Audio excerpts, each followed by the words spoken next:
ماده آغاز همه چیز است. ریشه جهان، جوهر خاموشی که هرچه هست از دل او برخاسته. هرچه را می‌بینی، لمس می‌کنی یا حتی نمی‌بینی، از ماده ساخته شده. درون هر قطره آب، هر ذره خاک، هر تکه آهن، نیرویی نفته است که قرنها خاموش مانده اما زنده است. ماده زنده است، نه به معنای نفس کشیدن، بلکه به معنای بودن. بودن آرام، بی‌هیاهو، اما ابدی. اگر به جهان دقیق نگاه کنی، میفهمی که ماده تنها جسم نیست، بلکه خاطره خلقت است. هر سنگی که در دست میگیری، روزی بخشی از ستاره‌ای بوده.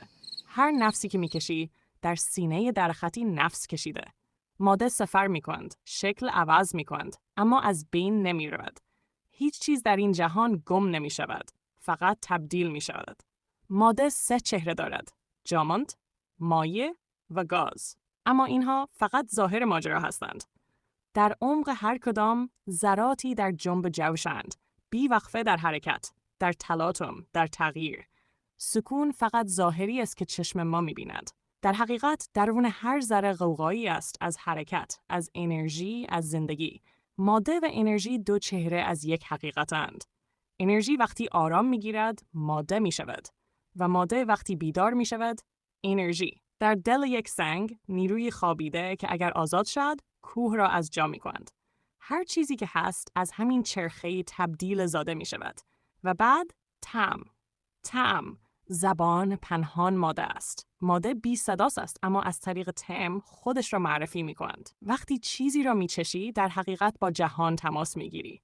طعم پلی است میان ماده و روح، میان بدن و درک. شیرینی زبان آسودگی است.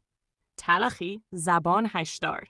ترشی نشانه تازگی. شوری یادآور بیداری است. هر طعم پیام خاصی دارد و این پیام‌ها را ماده به زبان حس به ما می‌فرستد. زبان ما دروازه‌ای است که جهان از آن عبور می‌کند تا با ما حرف بزند. وقتی کودک برای اولین بار طعم شیر را می‌چشد، جهان را لمس می‌کند. طعم برای او یعنی آغوش زندگی. و وقتی پیرمردی تکه‌ای نان می‌خورد، همان طعم خاطره 1000 روز گذشته را زنده می‌کند. طعم فقط احساس نیست، حافظه است. خاطره ماده است در وجود انسان. ماده شکل دارد، وزن دارد، حجم دارد. اما طعم بعد دیگری است از آن. بعدی که چشم نمی‌بیند اما جان می‌فهمد. در هر طعم تجربه‌ای از جهان نهفته است.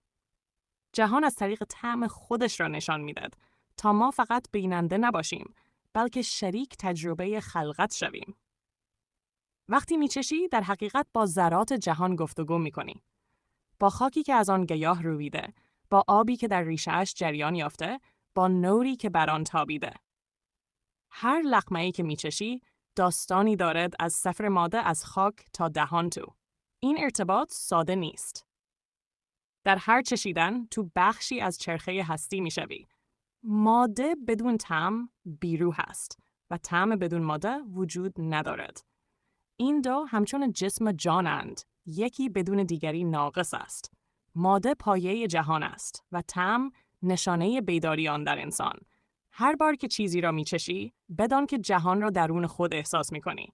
طعم یعنی حضور هستی در تو. شیرینی نشانه نعمت است. تلخی یادآور صبر، شوری نشانه بیداری و بی‌طعمی سکوت جهان. ماده سکوت سنگ است. استواری زمین، نرمی آب، سبکی هوا. و طعم نغمه پنهان در دل همین سکوت. هر دو با هم معنا دارند. یکی جسم جهان است، دیگری صدای آن.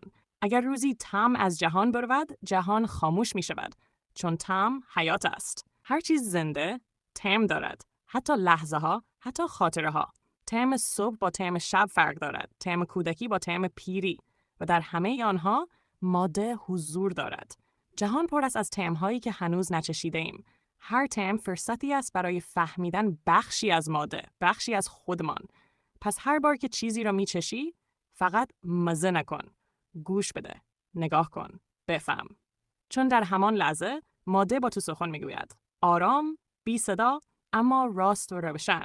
ماده اساس آفرینش است. طعم، شعور آن در جان انسان. این دو با هم معنای کامل هستی اند.